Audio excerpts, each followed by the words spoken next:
Embracing 3D printing in traditional athletic shoe markets. What could possibly go wrong? 1. High initial costs.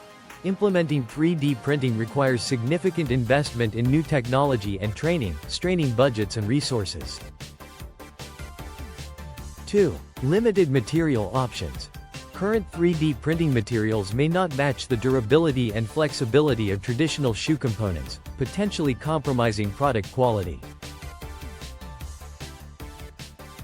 3. Production speed constraints. Despite advancements, 3D printing can be slower than conventional mass production methods, hindering the ability to meet high consumer demand efficiently.